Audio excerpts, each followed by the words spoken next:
Hello friends, कैसे आप सब। आई होप आप सब अच्छे होंगे। तो आज की इस वीडियो में हम क्या देखने वाले हैं, हम क्लास 11वीं की पॉलिटी एनसीईआरटी की देखने वाले हैं। और ये है आपका second chapter. First chapter already मैंने करा दिया है और सेकंड चैप्टर है ये वाला जो है आपका फ्रीडम, मतलब स्वतंत्रता। ठीक है, तो आज हम क्या देखने वाले हैं, इसमें इसके नोट्स देखेंगे और समझेंगे इस चैप्टर को। सबसे पहले आपको क्या करना होता है, सबसे पहले आपको एनसीईआरटी की बुक में चैप्टर अच्छी तरह से पढ़ना होता है। एक बार पढ़ोगे आपको समझ नहीं आएगा, एनसीईआरटी की लैंग्वेज ही ऐसी है। आपको कम से कम इसको 2 बार रीड करना होगा और दूसरी बार जब आप रीड करोगे उसको हाईलाइट करते चलो, जो भी आपको इंपॉर्टेंट लाइन लगती है।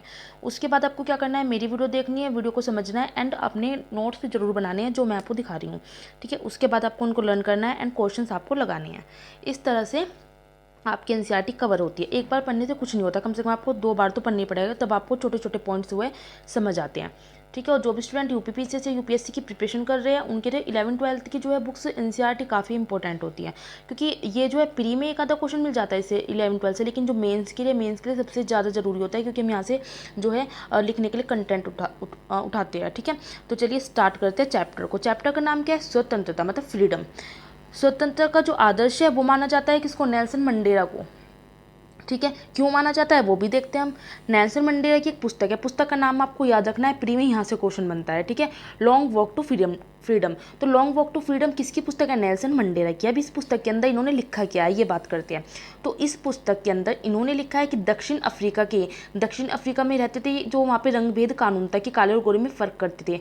तो रंगभेदी शासन के खिलाफ अपने व्यक्तिगत संघर्ष जो उन्होंने संघर्ष किया था, और गोरे लोगों के शासन की अलगाववादी नीति के खिलाफ इन्होंने, और जो पुलिस अत्याचार था उनके बारे में इन्होंने इस बुक में बताया है नेल्सन मंडेला जी ने। ठीक है, और इनके जैसे एक आदर्श का स्वतंत्रता की तो वो है आंग सान सू की। ठीक है, आंग सान सू की जो है ये अपनी आज़ादी को अपने देश के लोगों की आज़ादी से जोड़कर देखती थी। इनकी भी एक पुस्तक है, इनकी पुस्तक कौन सी है, फ्रीडम फ्रॉम फियर। पूछा जा सकता है फ्रीडम फॉर फियर किसकी पुस्तक है, तो आंग सान सू की। हिंदी में है भय से मुक्ति कहते हैं इसको। ठीक है, तो आपको इन दोनों के बारे में पता चल गया।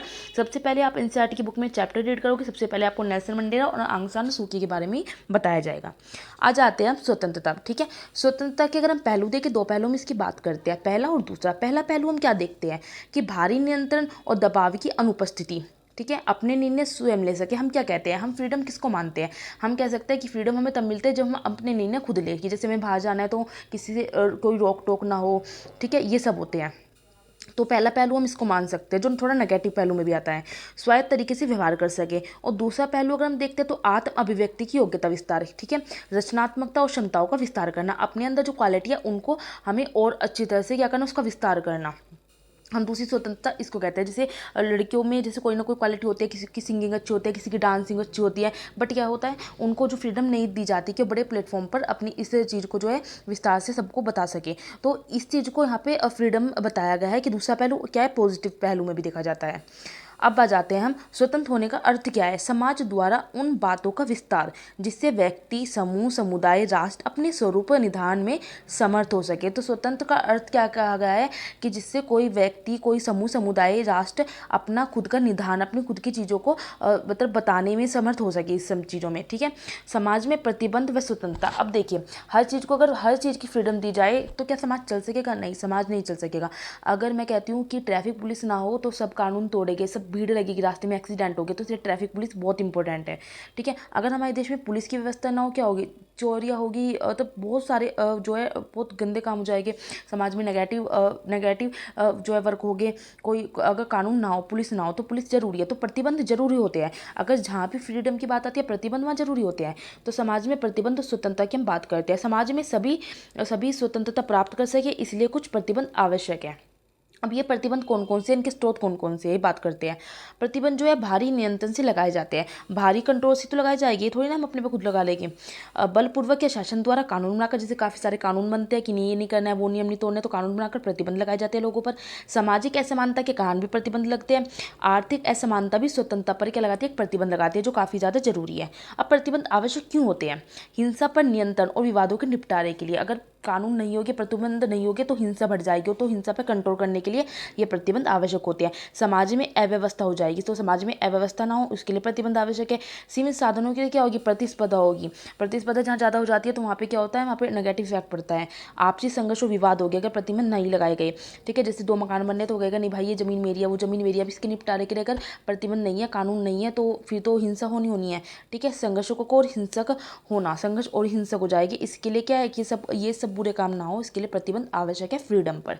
ठीक है, अब आपको इस चैप्टर में एक दिया हुआ है हानि सिद्धांत। ठीक है, काफ़ी इंपॉर्टेंट है। ये हानि सिद्धांत दिया किसने है, तो उदारवादी विचारक के। उदारवादी विचारक के कौन है, जॉन स्टुअर्ट मिल।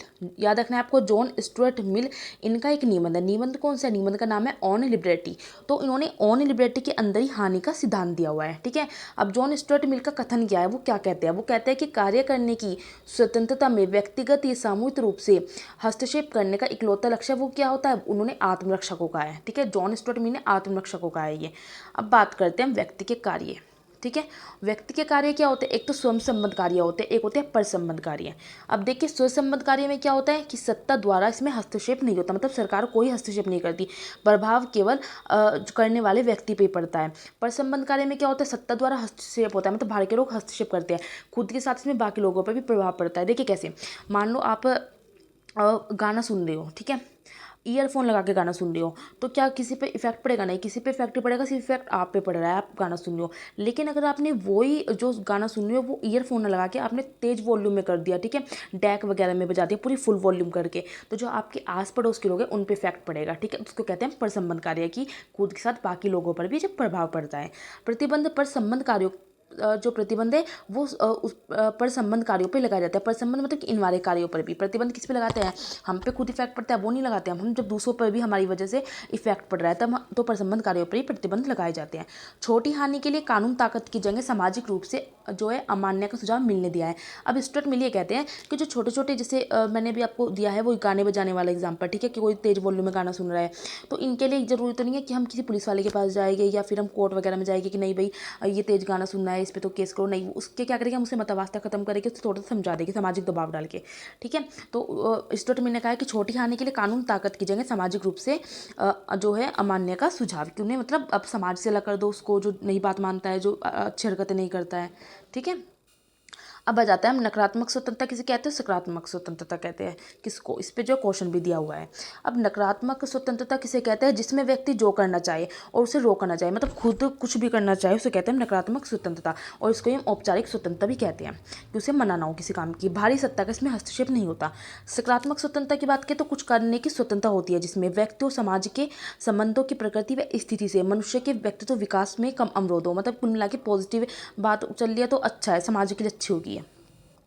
अब आ जाता है अभिव्यक्ति की स्वतंत्रता। अभिव्यक्ति मतलब बोलचाल की स्वतंत्रता, बात करने की स्वतंत्रता हो। ठीक है, ये हस्तक्षेप को लघुत्तम क्षेत्र से जोड़ता है। ठीक है, आपको बस याद रखना है हस्तक्षेप को लघुत्तम क्षेत्र से कौन जोड़ता है, अभिव्यक्ति की स्वतंत्रता। अभिव्यक्ति की स्वतंत्रता बाधित नहीं होना चाहिए, ऐसा स्टुअर्ट मिल कहते हैं।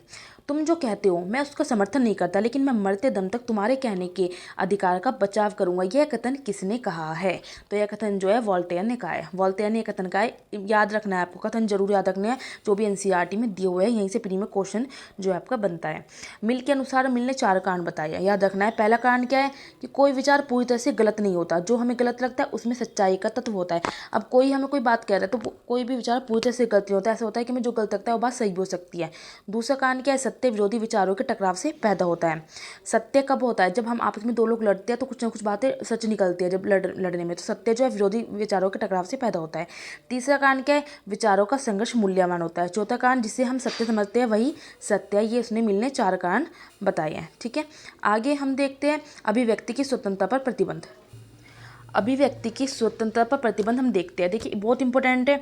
फिल्म निर्माता जो दीपा मेहता है, उन्होंने विधवाओं पर काशी में फिल्म बनाना चाहती थी वे, ठीक है, कि काशी में जो है मतलब कि विधवाओं की कैसी कंडीशन होती है, लेकिन उनको फिल्म नहीं बनाने दी, कि कहा गया कि काशी में इस पर जो है हमारी काशी नगरी जो है उस पर गलत इफेक्ट पड़ेगा। तो उसको मना प्रतिबंधित कर दिया।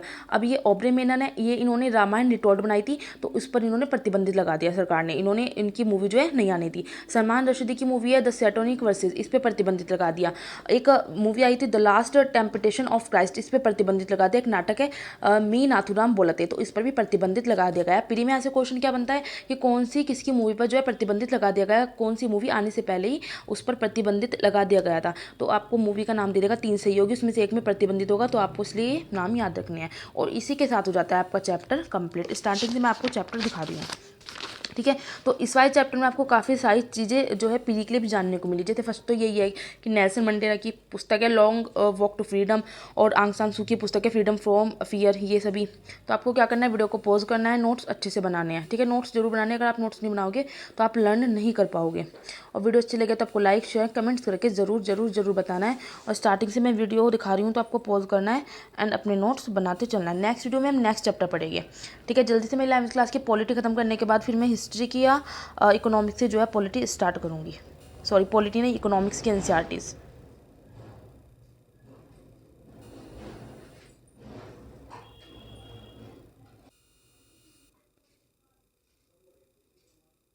जैसे यहाँ पे आ जाता है हानि सिद्धांत किसने दिया था, प्री के लिए क्वेश्चन बन जाता है। जॉन स्टुअर्ट मिल ने, उनका निबंध कौन सा है। ऑन लिबर्टी या ऑन लिबर्टी किसने दी है, किसने निबंध दिया, उसमें किस चीज़ का सिद्धांत दिया गया है, ऐसे क्वेश्चन यहाँ पे बन जाते हैं। और जो कथन वाले आते हैं, ये वाला क्वेश्चन बहुत इंपॉर्टेंट है कि ये किसने कहा है, ये वाक्य किसने कहा है। मिल के अनुसार 4 कारण कौन से हैं, इनमें से आपको एक कारण प्री में दे सकता है।